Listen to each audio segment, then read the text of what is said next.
9 दिसंबर 2024 Bangalore police को एक call आता है और उसमें बताया जाता है कि एक आदमी ने अपनी जान दे दी है। जब पुलिस वहां पर पहुंचती है तो वो देखती है कि एक बॉडी लटकी हुई है और उसकी छाती पर एक पेज चिपका हुआ है जिस पर लिखा हुआ है जस्टिस इज ड्यू। ये इंसान अपने पीछे छोड़ गया था एक 90 मिनट की वीडियो और 24 पेजों का एक लेटर जिसमें उसने पूरा डिटेल में बताया था कि उसने ये कदम क्यों उठाया है। लेकिन अब क्वेश्चन यही आता है कि ये इंसान कौन था और उसने ऐसा क्यों किया। इस केस की वजह से आजकल बहुत सारे लड़के शादी के नाम से भी डर रहे हैं और क्यों आज के समय पर शादी ना करना ही सही समझा जा रहा है। एक सर्वे किया गया जिसमें ये पता चला कि 2011 से 2020 तक इंडिया में अनमैरिड लोगों की पॉपुलेशन 17% से बढ़कर 23% तक पहुंच चुकी है। मतलब इंडिया के यूथ को शादी करने में कोई खास इंटरेस्ट नहीं है और अगर आजकल के हालात देखे जाए तो उनका ये डिसीजन सही भी है। अगर सर्वे के हिसाब से देखा जाए तो अनमैरिड लड़कों की पॉपुलेशन 20% से 26% तक हो चुकी है,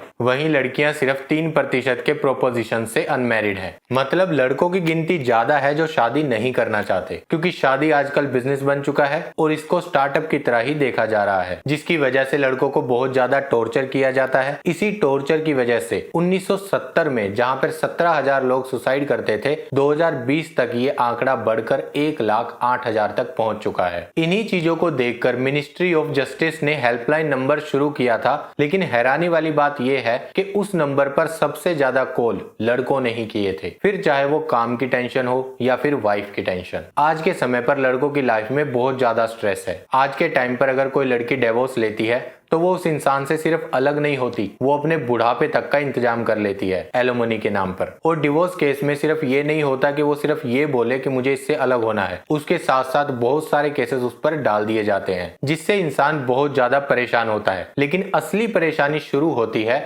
जस्टिस सिस्टम में, जहां पर उसकी कोई नहीं सुनता। बहुत सारे केसेस ऐसे हैं जहां पर लड़कियों को आना जरूरी भी नहीं है, सिर्फ लड़के को ही आना पड़ता है, तो सारा बर्डन उसी पर डाल दिया जाता है। हमारा जस्टिस सिस्टम ये बोलता है कि इनोसेंट अंटिल प्रूवन गिल्टी, लेकिन ये एक ऐसा केस है जिसमें आदमी को शुरुआत से ही गिल्टी मान लिया जाता है। हमारे जस्टिस सिस्टम में इतने करप्ट लोग हैं कि अगर आपके पास में पैसा और पावर है तो आपकी सुनवाई ऐसे हो जाएगी, लेकिन अगर आप एक आम आदमी हो और आपके पास में उतना पावर भी नहीं है तो फिर आपको झेलना पड़ेगा टॉर्चर, क्योंकि ऊपर से नीचे तक सभी लोग पैसा खाने वाले बैठे हैं। और ये जो टेंशन और स्ट्रेस है, कोई भी इंसान इसे ज्यादा देर तक नहीं झेल सकता और सभी तरफ से निराश होने के बाद इंसान के पास एक ही ऑप्शन बचता है जो बहुत सारे लोग कर लेते हैं।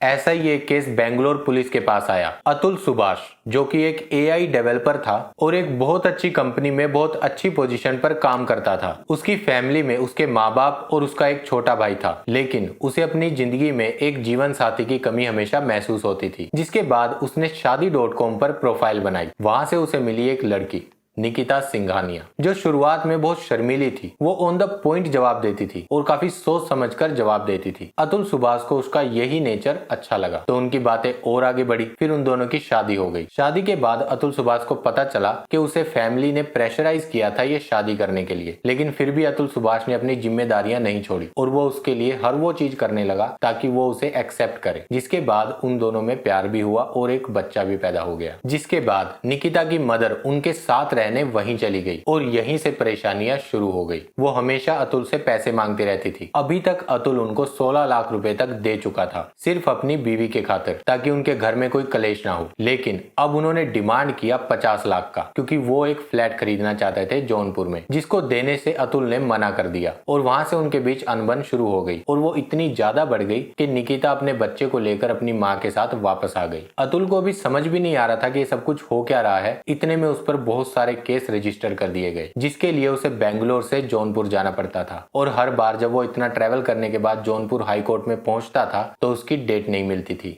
कभी जज छुट्टी पर होती थी तो कभी वकीलों की हड़ताल हो रही होती थी। तो उसने कोशिश किया कि उसकी जो डेट्स हैं उनके बीच में थोड़ा सा डिस्टेंस हो, ताकि उसे ट्रैवल करने के लिए सिर्फ महीने में एक बार या हफ्ते में एक बार ही आना पड़े। और उसके लिए भी उसे बहुत सारे लोगों को पैसा खिलाना पड़ा। ऐसे ही एक बार केस चल रहा था तो जो जज थी वो सामने बैठी थी। तब अतुल ने अपनी फीलिंग्स को बताते हुए कहा कि मैं बहुत ज्यादा फ्रस्ट्रेट हो चुका हूँ और बहुत सारे लोग इसी तरह से फ्रस्ट्रेट होकर अपनी जान भी दे देते हैं। तब निकिता ने एकदम से उसे कहा कि फिर तुम क्यों नहीं मर जाते। और यहाँ पर सबसे वर्स्ट केस ये था कि ये बात सुनकर जज भी मुस्कुरा रही थी। अतुल ने जज से कहा कि ये सारे केसेस झूठे हैं, उन्होंने मेरे ऊपर झूठे केसेस डाले हैं। तो जज ने उनसे सामने से ये कहा कि फिर क्या हुआ, वो तुम्हारी बीवी है, इतना तो चलता है। अतुल सुभाष ने अपने लेटर में ये भी लिखा कि जज ने भी उनसे सेटलमेंट करवाने के लिए 5 लाख रुपए मांगे थे। पहले उसकी वाइफ भी उससे 1 करोड़ रुपए मांग रही थी पूरा सेटलमेंट करने के लिए, लेकिन अब वो 3 करोड़ तक पहुंच चुकी थी। इतने पैसे उसके पास नहीं थे और हार कर उसको एक ही ऑप्शन दिखा कि अगर मैं ही नहीं रहूंगा तो ये लोग पैसे किससे मांगेंगे। और इससे भी बुरी बात जानते हो क्या होता है, जब एक बार अतुल वहां पर हाई कोर्ट में गया तो निकिता की मदर ने उससे कहा कि तुम पिछली हियरिंग में ये कह रहे थे